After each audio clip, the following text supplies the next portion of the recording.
Welcome back to another episode of the Quick 30 Podcast family. And today we got all three of us in here today. How are you guys feeling today on this beautiful, beautiful Wednesday? Irritated, but I'm feeling good. But I'm good. It's all good. How you feeling, Mo? Well, I guess we're in the same boat considering what we're getting ready to discuss. You know what I'm saying? But I can't complain. For sure. I'm here. I'm living. I'm breathing. What about you, Mike? Blessed and highly favored, like usual. I'm always in a good mood if I wake up in the morning. As long as I see my 24 hours, I'm good. Got a smile on my face and something's funny, I'm good. As long as I laugh throughout the day, I'm good. That's what everybody knows about me off camera. But wait, why are you irritated, Zay? Because your team didn't even make the playoffs. It's all good. Don't let him talk that spicy. No. I was just wondering. I was inquisitive about it. I mean, it's okay to be a little curious because, your teams as well aren't in there either and haven't been there in a minute. But the reason why I am irritated is because I have been in tune in the playoffs. And I have, I've been watching Oklahoma City, bro. And I haven't been impressed at all. And I'm sick of seeing them winning. I said it in a reel. I'm sick of seeing them winning. And the Spurs can't get the job done. Okay. Well, and it's been kind of tough watching that. That's why I've been irritated. Okay. Just First that of series, all, though. I was gonna let you finish, and I appreciate that you said everything. But we can't. I gotta say something back to something. Mm-hmm. Out of all of our teams, well, your team did win the Super Bowl. I'll give the Seahawks their credit for that. Mm-hmm. We want to go to Yes. baseball. Yeah. The Braves have won the title. All right. We want to go to basketball. When's the last time the Bulls even went to the playoffs? The Kings were in the playoffs in 2022. You guys remember? You guys watched it with me. Yeah, facts. But what happened, though? Right. I mean, we right. played. What happened, though? Steph Curry the 7th. What happened, though? What happened before that and after? Like, what happened? Like, I'm not, like... Don't. Go ahead, Mo. No, because if we're really gonna talk about this, right? The Bulls during the Derrick Rose era was We're making the going playoffs back to while the Derrick Kings- Rose. Where How were the long Kings? ago was that? Where were the Bro. Kings? The Kings were there in 2022. We were there in 2022. Bro. If we talk about the last 20 years, Bro, and then outside of Mike, the Chris Webber days? and then Mike, let's go back to you saying we watched it at your house. Harrison Barnes, bro. That's all I gotta say. I'm gonna say his name. Right. Oh my God, Harrison Barnes. That's all I'm gonna say, bro. That's all I'm gonna say. So and plus, bro, fans know that the Bulls suck. Fans of the Bulls know that the Bulls suck. And we all know that we weren't gonna have a chance to make the playoffs. So we've kind of accepted that fate, bro.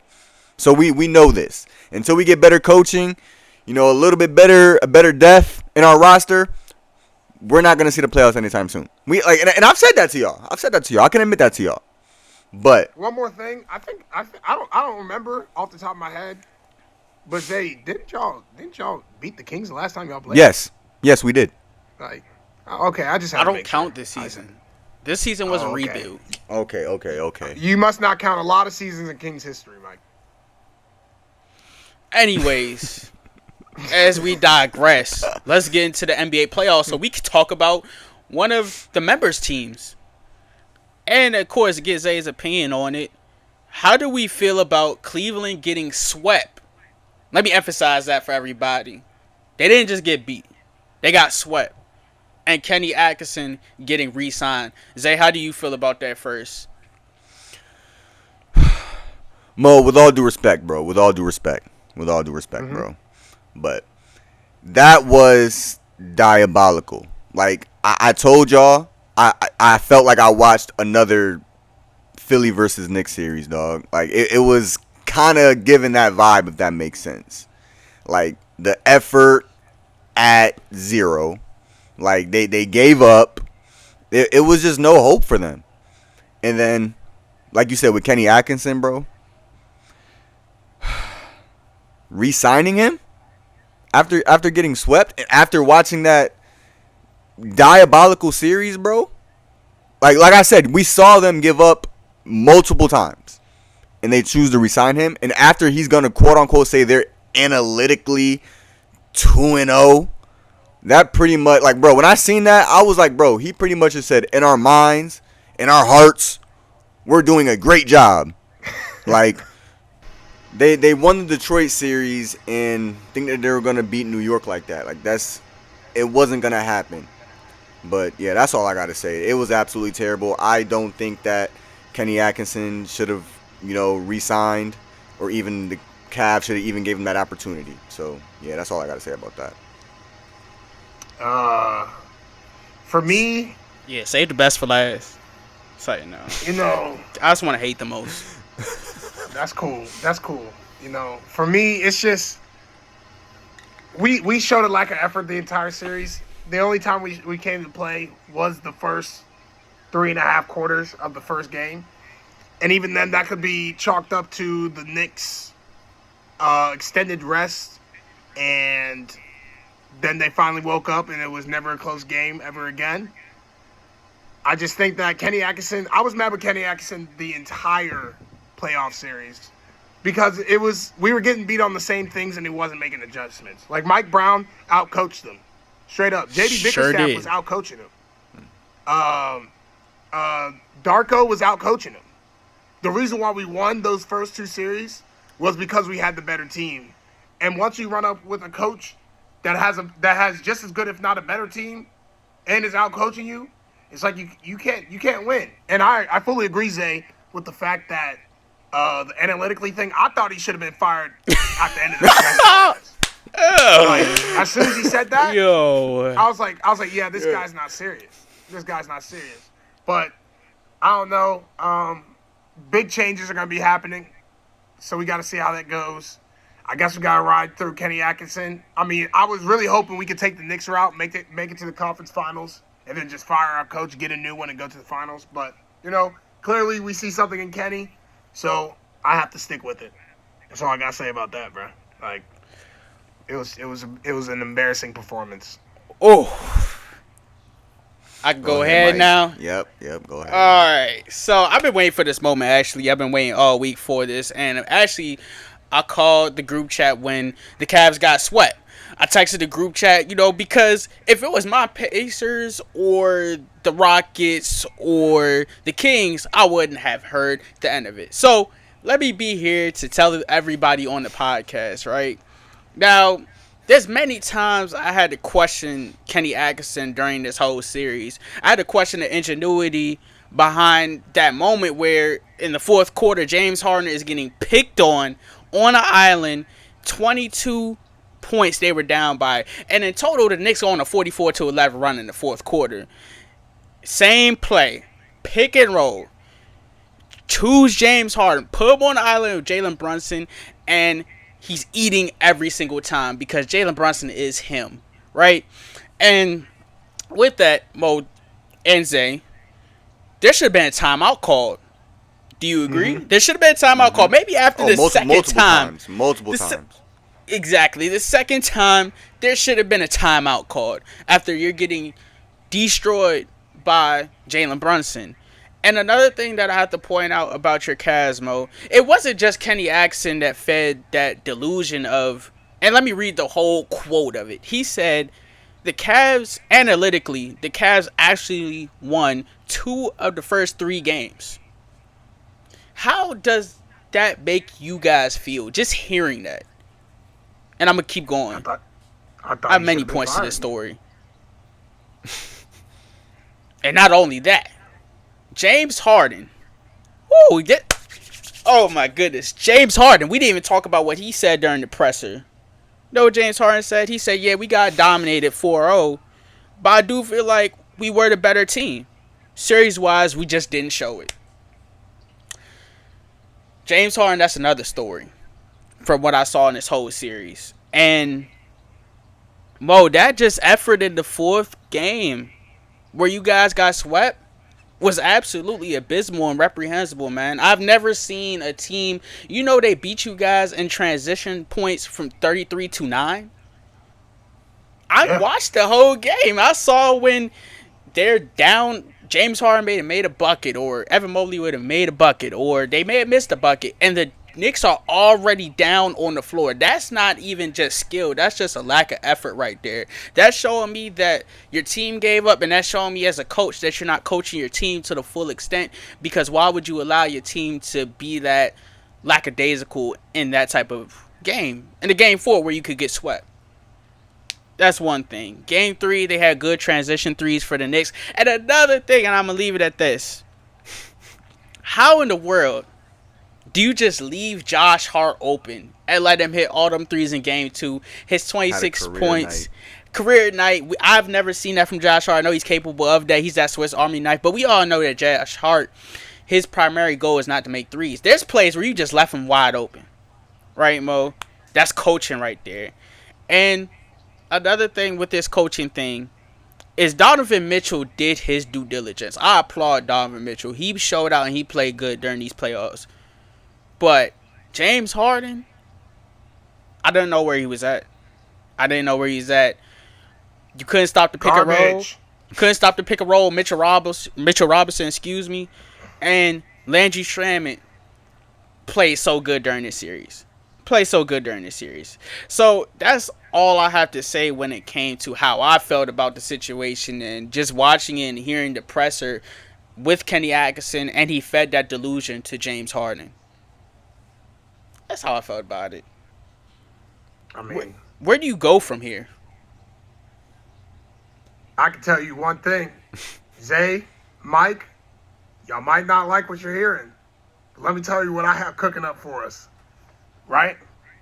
Next year. Because obviously, there's rumors that James Harden will return next year. So I've accepted it, okay? Starting point guard, James Harden. Shooting guard, D. Mitch. Small forward, the king himself, LeBron James. Get out of here. Power forward. I have been hearing rumors about it. Giannis Antetokounmpo. Center, Jared Allen. Starting lineup next year. What y'all think about it? That's unrealistic. Not happening. That Mike. That's crazy. That is crazy. The only thing that I've heard, that I did hear though, was LeBron might come back to Cleveland. That was the only thing that I've heard. He's coming back. Yeah, that's crazy, bro. Oh, do y'all know how we're gonna get Giannis though? You have to give up your whole team to get Giannis. Yeah. No. You were supposed to give up He's a free agent? Jared Allen, Evan Mobley. We're gonna slide him Evan Mobley and all of our future first round picks, and they're gonna say yes. Can I say something about Evan Mobley? Look. Go ahead. All hating aside, I think Evan Mobley,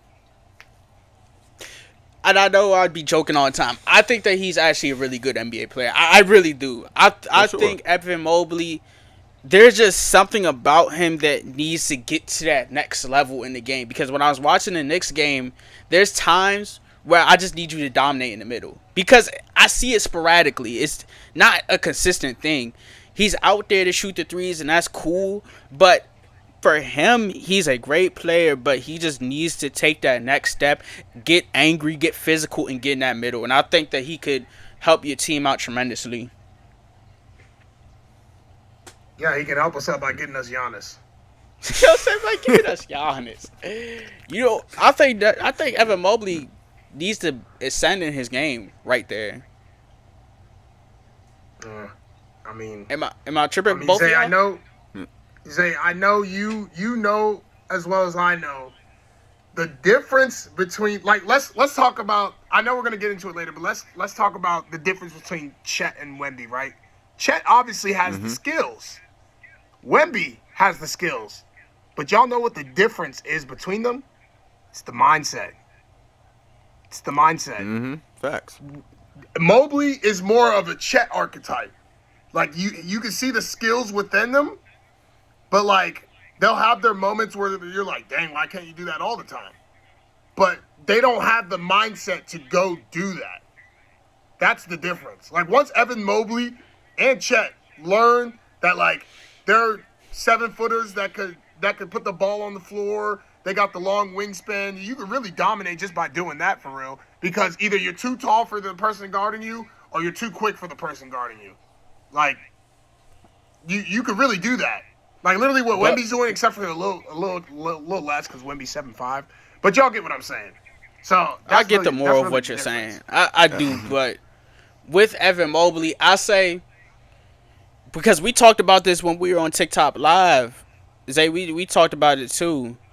With there's certain players, I think if they go to camp with other players, that's gonna amplify their game. Just like how I said with Anthony Edwards, we watched it in the off season. We watched him work in the post, and we saw the work pay off because he was dominant in the post. He could get that back shoulder fade away. He can spin off you, get to the lane anytime he wants. I think if Mobley gets with maybe who's somebody that's a veteran that could show him how to dominate in the middle, that would train him, that would be willing to train him. Do they have to be playing? No, they don't gotta be playing though. Shoot. You could go. There's unless Zay you have anybody. Shoot, I'm still thinking somebody like who was like that dominant in the post. Yeah, retired. I'm thinking two names. You might be thinking one name. You might be thinking one name that I'm thinking of. You go ask Hakeem what he's up to. Yes. Oh yeah, because Wemby worked with Hakeem. Wemby worked with Hakeem. That's right. And he worked with Jamal Crawford too. And then you go ask Tim Duncan what he's up to, and see what happens. Tim Duncan was mine. Tim Duncan was mine. I didn't think of Hakeem, but Tim Duncan was my thought. Okay. But but also I would also say like, you know, put some muscle on too for Evan Mobley. Put some strength on. Yeah. Because like you said, as soon as he get angry and put some muscle on it, he could really start dominating for real. It's gonna be a different game from Evan Mobley for sure. But that's the thing though, y'all both know it, but it happens sporadically. Like it literally happened in the Pistons series at times. Like he has times where he dominates in the middle, and then he has times where he wants to be a stretch four and just shoot threes. I think it's a mix of how Kenny's getting him to be and his mindset. Because you know our team, as y'all saw in the Knicks series, we like to get up a lot of threes. Yeah. So Evan Mobley in the playoffs was actually hitting threes at a decent clip. He was. So as soon as we started losing, we just felt the need to shoot more threes. So he'll just not go into the paint and shoot threes. That's really my biggest gripe with him. I have no problem. I mean, obviously, you know, the mindset thing is an issue, but like he was a lot more consistent in this playoffs than he ever has been. That's why I'm saying if we had Darius Garland on this dang team, and if he was hooping like that, I promise you we would have been made a conference. You know what? Look, James Harden is part of the problem because another thing that I didn't point out that was the cause to your pain was that James Harden at times was dribbling the ball for 23 seconds off the shot clock. And it's not feeding nobody. He's just dribbling. Sometimes it's leading to turn the ball over, and then sometimes it's just leading to a missed opportunity or a missed shot. You are not going to win games like that if he's just dribbling the ball over and over and over again. All right, y'all. Yo, Mike and Mo, one last question. Because we were talking about James Harden and Kenny Atkinson. So, obviously, they both resigned. There's rumors that James Harden is coming back. Do y'all think that they can make another playoff run, considering what happened with Kenny Atkinson and considering James Harden's playoff experience? Do y'all think that they'll be able to make another playoff run again? Yeah. I mean, he's gonna say that, of course. I mean, he's gonna say that. Just think about it. Think about it, right? We had James Harden averaging 41% from the field and 29% from three, and in the second half, he shot 8% from three, and we still made the conference finals. So, like, just imagine if he was actually hooping. You know what I'm saying? Like, I think we have a good enough team to compete with basically anyone in the Eastern Conference. Now, granted, I understand that the Knicks like fried us, but when James Harden said he feels like we're the better team, I genuinely feel like we're better than the Knicks. The Knicks were just hot. You know what I'm saying? They didn't miss from three. They did. I mean, like we were up 22. I honestly think as soon as we blew the 22-point lead, like we kind of like gave up on the series. But when we're talking talent for talent, I don't think there's many other teams in the Eastern Conference that's actually better than us. To be honest with you, and I felt like that for years. So you think he was serious about what he said? Like you think he was pretty candid about the comment where he said, "I feel like we were the better team," or was he just saying? Okay. I do think he was serious about that. Like, you know how a lot of times in a presser, players will just say something just to say it, just to, boost team morale or whatever. I genuinely feel like he believed it because as a fan of the Cleveland Cavaliers, I believe that we're better than the Knicks. Now, do I think, like, if we match up, right, next year, do I think we beat them in, like, we're a 5-game series or 6-game series? No, I think that the series should have always went 7, whether we win it or lose it. I just don't think that the display of basketball that we played really represents how good we are compared to them. So like obviously when you get swept, everybody's gonna say, especially in the way that we got swept, everybody's gonna say we're not close. But like I genuinely believe that we are close. You gotta think Sam Merrill couldn't shoot that series. Max Strus couldn't shoot that series. Jared Allen was Jared Allening. Mobley was good. Mitchell was good, and Harden was bad. And Dennis Schroeder was garbage during that series. I think a lot of players had a bad series. That's why it ended the way that it ended. Now I'm gonna credit the Knicks. I'm not gonna say that we lost because we just lost. You know what I'm saying? Obviously the Knicks had something to do with that, but I do feel Knicks like had lots to do with that. We did. No, I mean, don't say a little bit. No, I'm not. Don't try to minimize it. It was a lot. No. Because you gotta understand, Sam Merrill was top 3 in 3-point shooting percentage all year long in the regular season, and he was shooting really. Yeah, really he missed well the 3. He missed the 3 in game 1. You're not gonna sit up here and tell me that the looks that Sam Merrill was getting, that he was missing, aren't hittable shots. No, he was missing some open shots. I give you that for sure. I'm not dismissing. I'm not refuting that. The same for Max Strus, who by the way has the second most throughout these playoffs. The second most bench points scored came from Max Strus, and the third most was Sam Merrill. 2 of them had a bad series, missing shots that they've made. So, yeah, the Knicks played defense, but at the same time, we were just missing shots. I mean, it's a 50-50 thing. I think it was an effort thing. I think that you guys were missing shots, but the Knicks just look like the better team in this series. They look like they wanted it more. I mean, I'm not going to say that they didn't look like the better team. I'm not going to say that. I just personally believe that we are, better than them. You know what I'm saying? I feel like our role players. And that's another thing.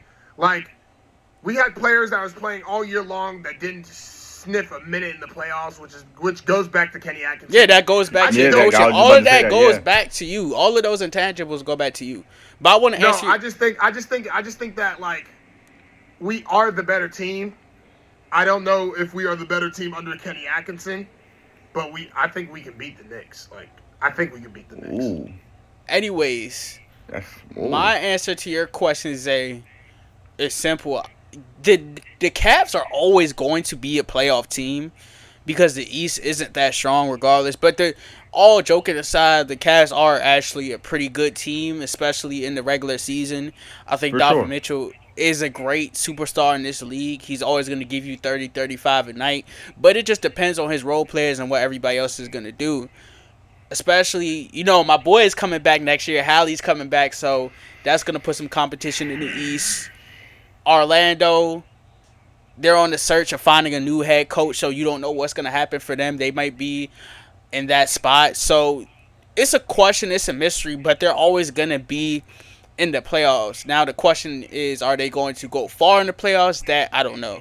We have to see for next season. I can respect that, yeah, for sure. Now, we talked about the Knicks and the Cavs, but let's dive into the Knicks specifically. Can the Knicks put up a fight against either OKC or San Antonio? Whoever wins this series, can the Knicks put up a fight against them in the finals? Go ahead, Zay. I think they can. I think they can, but does that mean that they're gonna be, finals winners? No, because I've always said, no matter who comes out the West, I got the West winning the finals. But does that mean that the Knicks are gonna get another sweep? No, it's definitely gonna be competition, whether he has to deal with Wemby or Chet.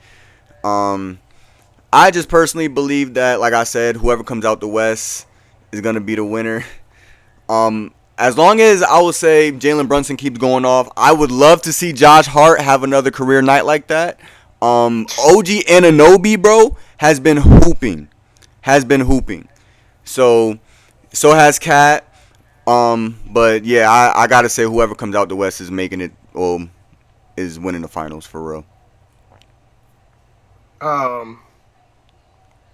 I agree wholeheartedly. I think the Knicks are peaking at the right time. You want to play your best basketball in the playoffs, and that's what the Knicks have done the last 11 games. 11 straight wins in the playoffs. No, I don't think any team has ever done that. And especially doing what they're doing to teams, the point differential is crazy. I'm not going to say, like Zay said, that they're going to come in here and dominate, but the only thing I have with Zay, they very well could beat whoever comes out. Like, very well. I think, like, in basketball, timing matters. For sure. They're playing like the best basketball team in the entire league. Now, granted, I understand, they're not going up against the OKCs of the world or the San Antonios of the world or the Timberwolves of the world, per se, but they're smoking playoff teams. Like, yeah, for sure. I understand the first round. Like, after the first round, I can understand it was just the Hawks and they were down 2-1, and then the Sixers, it was they beat Boston, but Boston really should have been in here. You would have lost to Boston. But I mean, like, when you smoking so many teams so many times, it's like you got to put that respect on them. But do I have them winning? No. But would I be shocked? Would I be shocked if they won? No. I would not be shocked. Because honestly, I would love to see New York win. They haven't won since the 70s. They haven't been to the finals since 1999. So 27 years. Literally. So this would be like, a great thing for New York, and I would love to see it. But like you said, go ahead. And bad thing. Though. Oh yeah, it's gonna be Gotham City. Oh my God. Yeah. Yeah, it's gonna be crazy. Y'all saw outside Madison Square Garden. You saw they were playing 1-on-1. Yes, bro. Yes, bro. Yeah, they play 1-on-1. New York's excited right now, man. As they should, rightfully so. Yeah, they should. And 1999, that's when they went to the finals. They lost in 5 to Tim Duncan, excuse me, and David Robinson. But even before that, the last time that they probably won the finals was Bernard King days, 73. Willis Reed, Walt Frazier days. Was that the 70s? Yeah, the 70s, bro. Yeah, so it's been a long time. But did you have something else to say, Zay? No, it's on you. Okay, all right. Now with me, can the Knicks put up a fight? At first, I was on the side of absolutely not. But after examining their games, watching the film, look at the stats and everything, the Knicks are very capable of putting up a fight. And I think, honestly, winning against OKC or San Antonio, whoever comes out. Because we got to remember, shout out to my boy Hallie. He put them to 7 last year. He put OKC to 7. And honestly, I know that I am a Hallie supporter, but the Knicks are playing better basketball than what the Pacers were playing. The Knicks are playing some basketball right now, like you said, Mo, in the best basketball they played all season, and it's been in the crucial times. It's been in these playoffs. So, winning 11 straight, having the largest point differential in the league right now when it comes to these playoffs, and just the way that they're able to capitalize on every single opportunity, it's showing me that they have what it takes to beat them. I mean, Cat's playing really good right now. The last 2 games, game 3, game 4, he was aggressive getting to the lane. I remember that Cat got that bucket where he got that. It should have been an and one, but y'all remember that bucket where he made that crazy layup on Jared Allen? Yep. I know you guys remember that. Yep. That wasn't an and one. That was good D. Should have been an and one. But the point of what I'm saying is when Cat's aggressive, he's downhill.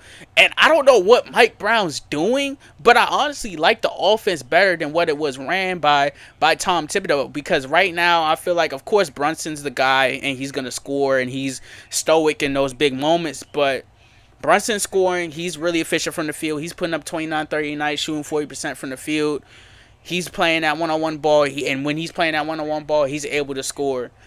Cat's playing aggressively, and what people don't talk about with Cat that I wanted to highlight with you guys is that just not from a box score standpoint, Cat's impact on the game is big because when he's playmaking out there, and I know you guys peep this because you guys are knowledgeable about basketball, when he's at the top of the key and he's playing, playmaking around the floor, and he's able to find guys. That's when guys are cutting. That's when there's back cuts happening. That's when guys are running around the three-point line. He's able to find these guys. When they're playing good like that, when McBride's able to knock down those shots, when they're that efficient from the three-point field, when Mikal Bridges has showed up during these playoffs. He's playing really good. Josh Hart is playing really good, making these threes. And OG Anunoby is playing good too. So if I look at all these factors, I think they match up good against OKC or San Antonio.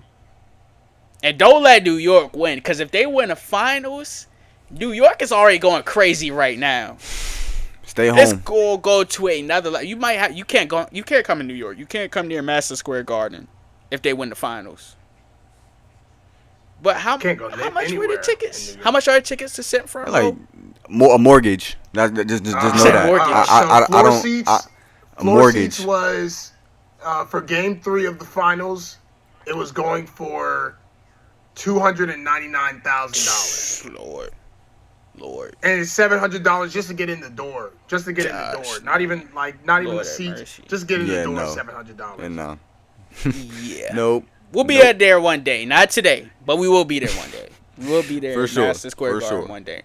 And one other guy I want to highlight before I move on and talk about how well coached they are. They play so good defensively, the Knicks right now. And Landry Shamet, when he came off the bench, he didn't know what his role was going to be. But he's been phenomenal, especially in the Cavs series. He shot 11 for 12. He's basically shooting 90% from the field. He's not missing from three. And he's hitting some crucial threes that are setting the tone and the momentum for the Knicks.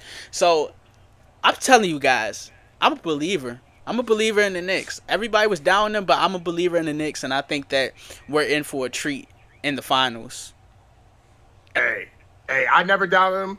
Zay, I know you remember. I told you who what my finals was when we talked about it. I had the Knicks and I had the Thunder. So far, one of them's in there. No, you are right. The other one just needs one more. You're right. The other one just needs one more. I'm actually just glad because, I'm not gonna lie, Jalen Brunson is my favorite point guard to watch ever since the regular season. Ever since he even came into the league and was on Dallas. I loved watching Jalen Brunson. So for him to actually get a chance in the finals is actually great to see. So now, go ahead, Mike. No, finish what you were saying. Oh no. Saying if they win, great. If they win, great. But if they lose, like I said, I wouldn't be surprised because I already stated whoever comes out the West, my opinion, is winning the finals.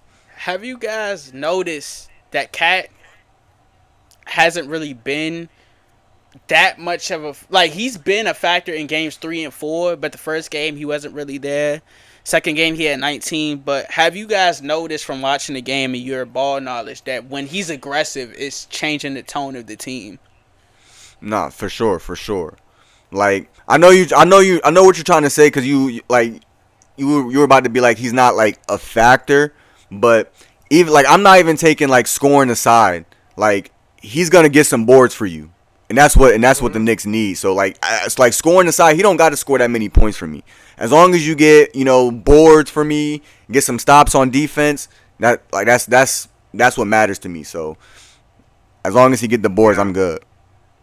Yeah, I agree. I think Cat, obviously he can go off at any night. Y'all know how I feel about Cat. That's my favorite non-Cav big man in the league. I think he's the best. He's the greatest three-point shooting big man of all time. Cat can get hot with the best of them. But I think the way Mike Brown has been using him as that facilitator That's role, what I'm saying. Mike, Yeah. like Yeah, that's he what I'm doesn't saying. have to. He really doesn't have to score as long as people are cutting around because he can make the passes. For sure. Y'all know, like I just said, how I feel about Cat.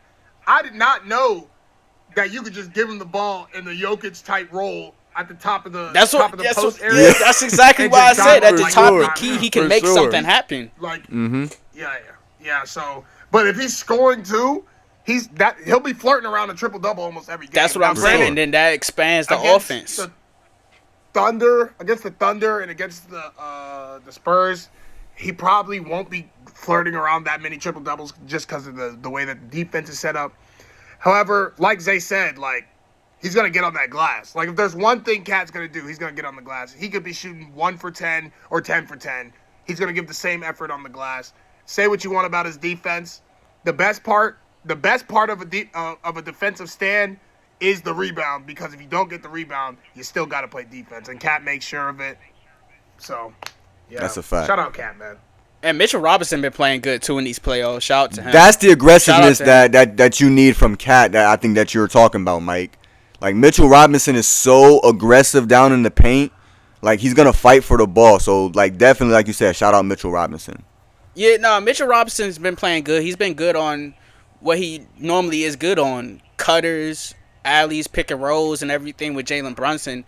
I feel like Cat's aggressiveness is way different because it's more of a playmaking role. Like, if Cat is at the top of the key and he sees nobody's doing nothing, you know what he does. He gets on that. He likes going to his right. And he gets by you, gets an easy layup, well, aggressive layup, and oftentimes it should be an and one, but it's not an and one. And I can't describe that move, what he does. Y'all know what I'm talking about. He kind of hooks your arm. Yeah. It's kind of weird. He kind of hooks your arm and still gets the bucket. But, man, shout out to Cat. And the only other question I want to ask y'all for this segment was, I feel like, this is just my personal opinion, I feel like people are undermining the Knicks' success. It is actually kind of starting to irritate me a little because I'm not a Knicks fan by no shape or form. You guys know, you see the jersey, I'm a Kings fan. But with the New York Knicks, I'm seeing podcasters, I'm seeing pundits, I'm seeing a whole bunch of people say that they had a cakewalk to the finals and we shouldn't be celebrating the New York Knicks. And I have a problem with that. I'm going to ask you guys, do you have a problem with that? But with my opinion on it first, if you're going to say this about the Knicks, say the same thing if the Thunder go to the finals. They played a beat up Suns team. They played an old Lakers team with no Luka. And now they're playing the Spurs. The Spurs are definitely good competition. I'm not discrediting them at all. But look at OKC's route. If you even want to look at other teams, you can even look at Boston when they won the chip. Y'all both know, especially Mo, because they played a beat-up Cavs team. Donovan Mitchell wasn't playing. And shout out to when they played the Pacers and my boy Hallie wasn't playing. You can say the same thing about Jason Tatum going to the finals in 2024.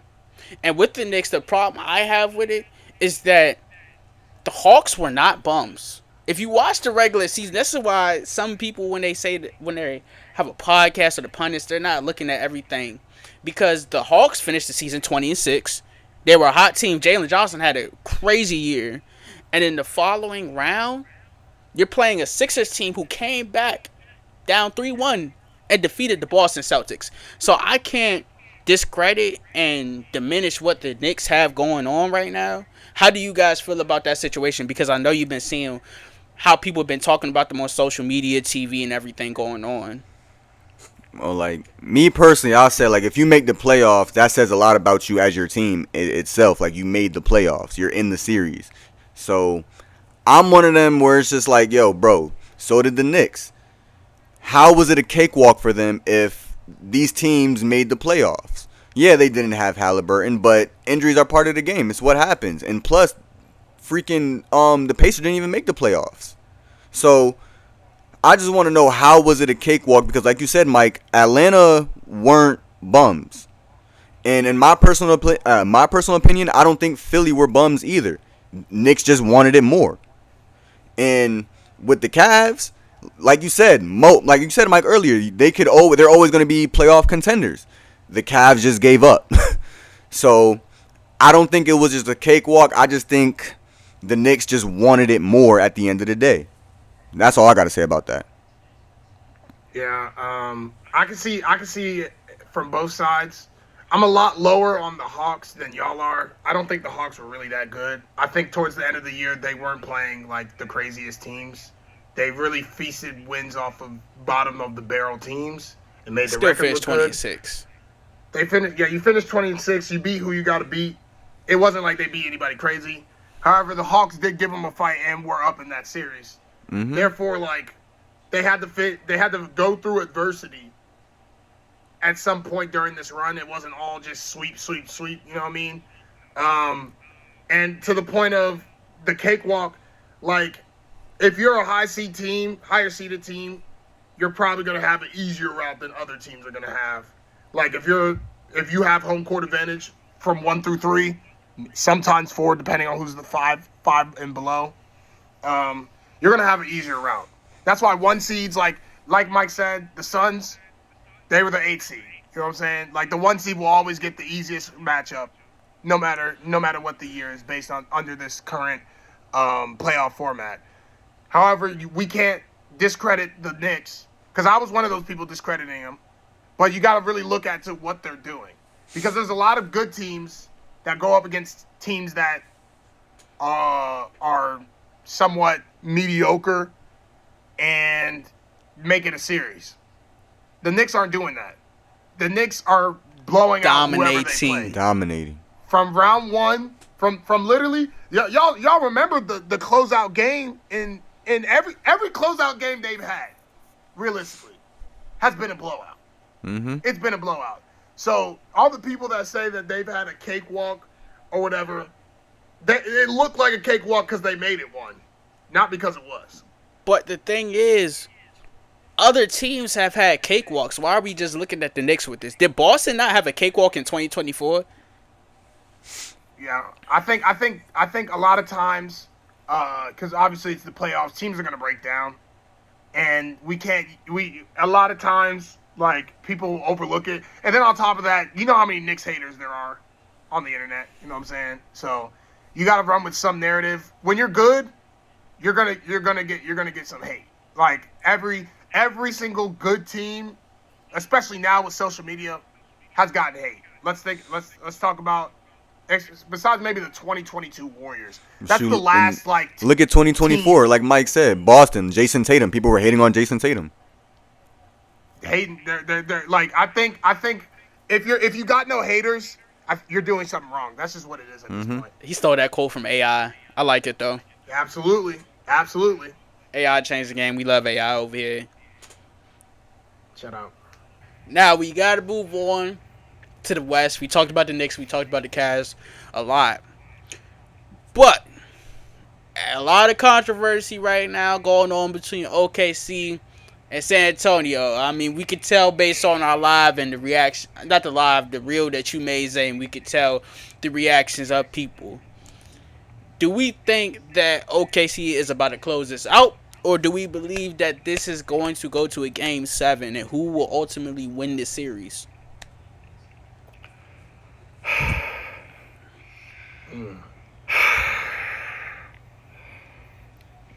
I keep it a buck. Go ahead, Zay. My fault. You good? Go ahead. I gotta keep it a buck, bro. I gotta give it to OKC, bro. Like, even with the adversity, OKC pulls out the dub. I can go on and on. Y'all know what I can go on and on about. Flopping, the hacking, the referee calls. But everybody sees it. It's blatant now. So yeah, that's all I gotta say about this. The finals is gonna be OKC and the Knicks. I mean, I just have to make one comment. I know you're getting ready to talk more, but I have to say something about the foul calls because that's been the controversial thing actually about this take. I mean, this series instead of just the basketball play. My thing is this: with the foul calls, the foul baiting, the flopping, and all that. There's a difference between foul baiting and flopping. Yes. I don't think that they're foul baiting. I think they're flopping because they're exaggerating the contact. Now, I think, yes, OKC most definitely is getting the whistle. I mean, you could even see it in the stat sheet because OKC was able to get more free throws yesterday between the game 5. I mean, OKC had about 33, 34 free throws and San Antonio had 28. So, it's evidence that they are getting the whistle more. However, though, here's where I come to the other side of it. Now, is there times when Hartenstein is grabbing Wemby? When he's grabbing his whole body and it's a call? Absolutely. Is there times SGA is exaggerating the contact? Absolutely. Is there times even, and I promise you I'm gonna let you go, Mo. But is there times when I watched the game and I saw Lou Dort big body self jump on my boy De'Aaron Fox's ankle and I thought that he almost broke his ankle? And now De'Aaron Fox is hobbling and he can't play like how he normally plays. That's a whole nother story. But on the other side of it, the Spurs are still in these games. Now, I know that it's going to be a perpetual cycle of OKC getting the whistle, but on some of these calls, they have to toughen it up. And with Wemby, you know they're going to grab you. You know they're going to do whatever. Some of them calls, they should give it to you, but other times, you just got to be aggressive with it. That's where I'm at with it, because I've been hearing too much about these calls. You could go ahead, Mo. Yeah, to that. See, I'm on the fence. I mean, I don't think OKC's gonna close it out in 6. I think the NBA is a business, $1 billion business at the end of the day. They're gonna figure out a way to extend it. They've been seeing the ratings. These have been one of the most viewed conference finals of all time. So why not extend the series? San Antonio's gonna be at home. But the whole whistle thing, like, yeah, OKC has benefited from the whistle. But I do think when San Antonio is at home, they have also been getting some favorable That is true. calls. That is true. I think that I'm trying to tell you the NBA is keeping this series going itself. You know what I'm saying? That's the reason why I think OKC will win, because once Game 7's in OKC, we know how the whistles are in OKC. We know how they are in OKC. Can it be egregious? Like, last game was egregious. Like, me and Zay, we were talking on Saturday, and we got into a little argument about the flopping and foul baiting stuff. Zay, I'll give you that. Last game was bad. Last game was bad. That was flopping. That was flopping. There's been a lot of flopping this series. But like I said, I think that I don't think that OKC closes it out on the road. You mean San Antonio? Yeah, in San Antonio, that place is rocking. That's one of the best fan bases in the NBA. But I don't know. The whistles, I think, I'm not going to say it's getting blown out of proportion, because there are a lot of bad things, like the Cason Wallace on the rim, the Jalen Williams flopping like Zay mentioned earlier. So even when De'Aaron Fox stepped to the side when SGA pulled up for a midi, he didn't even touch him. Stuff like that. That was insane. Stuff like that. It is bad. But like Mike said, the free throw count last game was only by 6. Yeah, it's not as bad as people think it is. Like, it is bad, but the Spurs getting some calls too. It's iffy. Like, it's hard to tell, because, like, when you see what OKC is getting away with, it's like, all right, bro, like, this is crazy. But like the free throws, for the most part, have either stayed within range. Like, it's not egregious. Like y'all remember the Cavs when we played the Raptors, and the Raptors shot like 5 free throws all game, and we had like 40 of them. Like, it's not like that. But like, I can get down. I can see both sides, basically, is what I'm trying to say. I can see both sides. Like, I'm not even saying the free throws. I'm just simply saying the foul count. Like, they're just blowing the whistle just to blow the whistle. Like, I'm not even, like, free throws aside, just the risk of the players getting, like, fouled out of the game is just insane. So I can't. But they are playing but it's a counterpart to it, because they are playing physical. I will say that both teams are playing physical. I've even seen a play, and I'm supporting the Spurs and all of this. I want them to win because I don't like OKC. But there was a play where De'Aaron Fox, like, invertedly, I can't remember exactly who it was. It was yesterday. Correct me if I'm wrong if y'all remember this play, where he kind of snatched him and he fell all on the ground. I can't remember what OKC player it was, but De'Aaron Fox did it on purpose, and I was like, oh, he didn't have to do that. He didn't have to Shoot, do all that. even Wemby, I think it was Alex Caruso. He was in the corner, and he swiped the ball. Well, no, Wemby was guarding Caruso, and Caruso was like this and like trying to swipe the ball or whatever, and Wemby did flop because there was no contact. I did see that. Like, yes, you are right, Mike. They are playing physical, but I'm gonna stand on this. Like, every game that I've seen from OKC thus far in this playoffs, the whistles has always been favored towards them, and it's been kind of embarrassing for me to watch. I disagree on that too. Now, this series right here specifically, yes, they are playing physical. They are playing physical, and with Wemby, you kind of have to, but it's still crazy to me, bro. It's still crazy to me. For me though, and I'm gonna answer your question about who's gonna win the series. This is my last thing with just the foul baiting wise or the flopping. Coming into this series, we had to figure that this was going to happen. And what I mean by this is that even LeBron had said something about it. You remember one play, and I can't remember the exact play, the last series when LeBron and them played OKC. Something happened in the crunch time, and LeBron was going crazy because of the egregious call that happened. Do y'all remember that? Yeah, he did. Then, in the series previous to that with the Suns, remember Devin Booker got on the presser and he said basically, y'all giving them the whistle. Like, this isn't fair.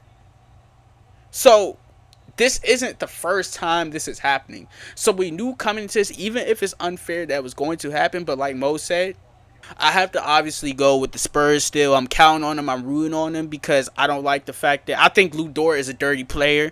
I think that there's been some plays where even just not in this playoff series, Daniel Gafford, De'Aaron Fox, John Morant. He almost got John Morant killed because he tried to clear him and John Morant fell face first on the ground. I could go over many plays with Lou Dort, but I don't want OKC to win. I think in order for the Spurs to win, Wemby has to be consistent. He was consistent in game 1, and he was good in game 4. Game 4 was his game. And if they want to win, Vassell has to play better. He didn't play that good last night. They have to shoot better from the 3. They shot 29% from the 3. And he can't let Hartenstein get in his head. Wemby can't let that happen. He has to get physical with Hartenstein, impose your will in the paint, because in game 4, he shot 21 field goal attempts. He didn't care that Hartenstein was in the paint. I want him to get physical, get in the paint.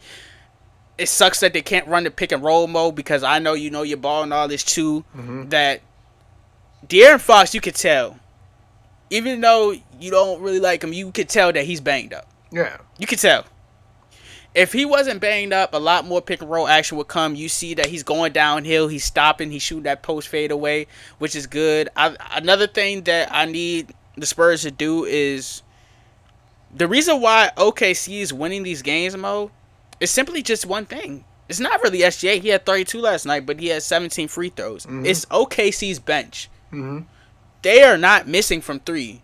Kendrick Williams comes in, he's not missing. Jared McCain, I don't really like him, because he's your Duke product. He's been playing good. He's been making a lot of threes. And Taysom Wall's been making threes. All these guys have been contributing big time because A.J. Mitchell hasn't been able to do so. And it's helping SGA. Hartenstein, he's getting that little left floater shot he likes.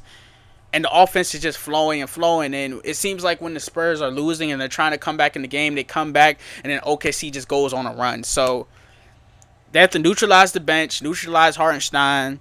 Vassell, I need him to keep it up. Champagny hasn't been shooting good in these playoffs. He shot good last game. Keep it up. And Stephon Castle has to eliminate some of those turnovers, and I think that they will have a shot at winning, and I need Wemby to step it up offensively.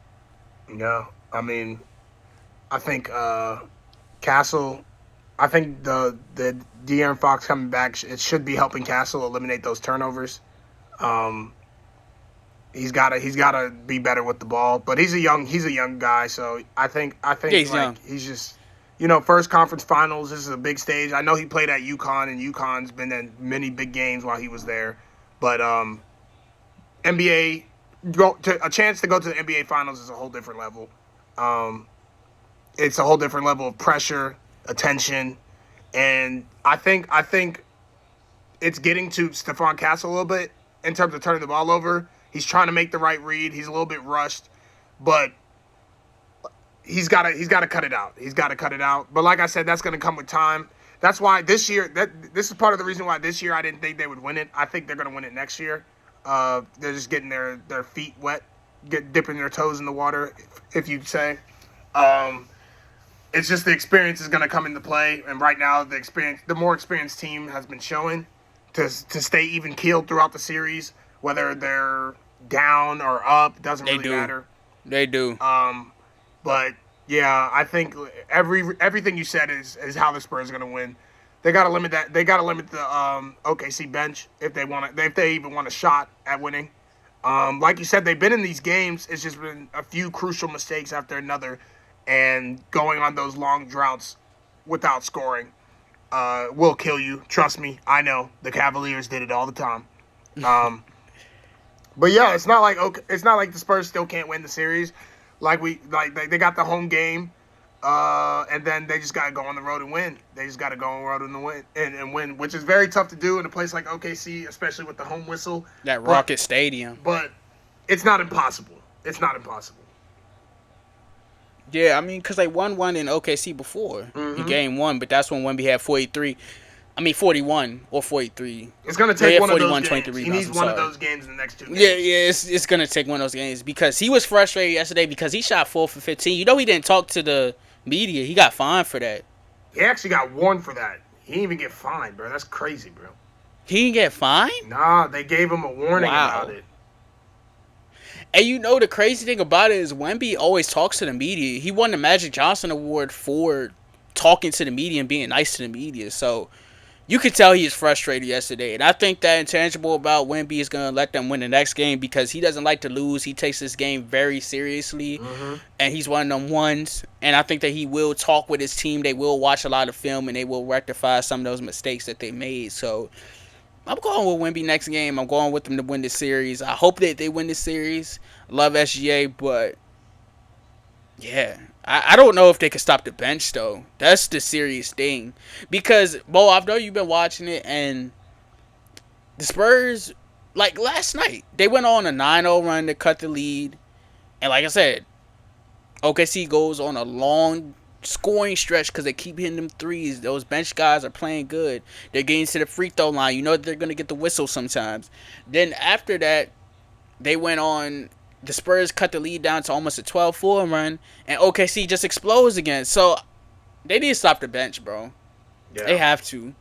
Yeah, because remember in Game 3, the bench had 76 points. Yeah. Was that Game 3 or Game 2? No, that was Game 3. The bench had 76 points to the Spurs 24 bench points. Yeah. I mean, it's just tough when Keldon Johnson's not having the best of series. Luke Kornet's been basically unplayable. Dylan Harper was hurt. Is he? Did he play? Nah, Dylan Harper. He played yesterday. Dylan Harper missed one game. But he didn't look good yesterday. He didn't look good. I mean, they're playing hurt. Rusty. I think they're playing with injuries that if this were the regular season, they wouldn't even be playing him and Fox. But they don't have the luxury that J-Dub and AJ Mitchell do. Like the team is not as deep, so they have to play if they want a chance to go to the finals. Yeah, it's sad. And it's sad. You can tell they're hurt. You can tell that they're hurt because Dylan Harper last night, he wasn't able to get big in the paint like how he normally does, and De'Aaron Fox isn't looking like his De'Aaron Fox self, and that's simply just because of injury. It's not that he's not playing well or he's not capable of it. He's just injured. Yeah. So the pressure is kind of on Wemby and Stephon Castle to be those guys for them right now in Vassell. Yeah, they just need people to step up. I think Wemby needs to have a better game and be more aggressive, and they need more people. But I think the Spurs go as Wemby goes. If Wemby's going crazy, that energizes not only the Spurs, but that momentum carries out throughout the team. Well. Yeah, and the last thing before we log out of here is Caruso. I'm not diminishing his points that he had in Game 1 and just this playoff series in general. Yeah. But I don't know how the Spurs are going to fix this. The reason why he's getting those points is simply because Wemby is helping. Wemby is helping in the paint, so that's leaving Alex Caruso wide open for a corner three. So he's knocking it down every single time. So I know it's part of the Spurs' game plan for Wemby to help in the paint because he's gonna get you 5-6 blocks a game. That's just who he is and how great he is. But how do you stop that? No, how do you continue to do that and stop Caruso from knocking down those threes? I mean, I think it's tough, especially when someone's going on a shooting stretch like Caruso. I think this is like, I want to say this is the biggest jump in 3-point percentage regular season and playoffs in NBA history. I think he's shooting around 47% right now, which is insane. Oh, goodness. But it's tough, when they're hitting threes, and it's kind of like the game plan we played for the most part on Josh Hart. Like you had the weakest shooter had to shoot the ball, and if you lost that way, you lost that way. But Caruso's proven throughout majority of this playoffs, honestly, that he can knock down an open corner three if you leave him open. And on top of that, if you close out, he can get by you, dish off the pass, or even hit a bailout fadeaway shot. Like Caruso's been hooping. So it's really been just pick your poison. I don't know how they stop that, because Wemby's got to be in the paint. Like, if Wemby's not in the paint, he has like, to. You can't. The Thunder are too good of a team to not have a rim protector in there to stop them. And then once he comes down in the paint, it's a kick out three. Like, it's really, I don't know how you beat it if they're hitting shots. That's why I say if OKC's hitting shots, like, they're unbeatable. Like, you can't beat them because they got shooters. Yeah, it's hard to beat them. Up and down the bench. They can pass well and they defend well. So, I honestly and think Stephon that's why Castle's they guarding lost Wemby the last too. game they lost, because they weren't hitting the shots they normally do. That's the only way OKC loses. Yeah, I agree. And in a sense, Castle's guarding SGA, and he's been playing pretty good defense on him. Carter Bryant's been rotating on that, but the thing is, they're going to give SGA the whistle sometimes. Sometimes he is fouling him. I'm not going to sit up here and lie. But other times he's not fouling him. So it is definitely difficult to guard SGA, guard Caruso when he's shooting those threes, and when their bench comes in to neutralize that bench. So I'm still rooting for Wemby, and I really want them to win, but we're gonna see what happens. I'm rooting for a game 7. Yeah, I don't. But is there anything? One last thing on No, this. you go ahead. Like I said earlier, I just think the experience is going to come into play. I think there'll be a game 7, but I think they'll lose it. But I'm almost 99.9% positive that the Spurs win the finals next year. Like, that this run is going to be all they need. They're going to have another year under their belts. I think Wemby's only going to get better. Dylan Harper's only going to get better. And if they stay healthy, I don't see why they don't win it. I just think that they're a little too inexperienced and not that many. And I know the Thunder did it last year, but the Thunder lost to the Mavericks in the conference. It was either the conference finals or the second round. They had to lose a couple of times before they ended up winning. So that's why I think there's the conference finals because the Timberwolves had beat the Nuggets. The Timberwolves had lost. To them. They had lost. Yeah. So you gotta take, for the most part, you gotta take some L's before you win. You don't just come in here doing it. So. Yeah, the Spurs got to start off hot, too. They have to start off hot. They have to go on a little run. And if they go on that run, you can't let OKC come back in the game. They went on a 15-16-0 run in Game 3, and the Thunder were able to still come back and beat them. So, you got to get hot. And if you get hot, don't let OKC knock down some shots and come back. That's the last thing I have to say about it. But Spurs in 7. We'll see. Is there anything else you guys say to the people? Zay had technical difficulties, everybody. That's why he's not here for this last segment. But he still got his points across. And he has the Thunder in 7, correct? Or Thunder in 6. Yeah, he thinks the Thunder close him out. But he wants the Spurs to win. Okay. All right. Well, you have his picks too. Hey, we're almost at 1K on Instagram. We're right there. Please get us a 1K on Instagram. Get us a 4K on TikTok. Get us a 1K on YouTube. And do you think the Spurs are going to win? Or do you think the Thunder are going to win? Leave that comment in the comment section below. You got anything else to say to the people, Mo? Hey, shout out my Cavs, man. You know, it didn't end the way we wanted it to, but first conference finals without LeBron since 1992. I'm very proud of what we were able to do. Dang. Hopefully we'll be back next year. And The last 3 Eastern Conference Finals losers since 2023 have made the finals the next year. Cavs to the finals 2027. We'll see. We out, man.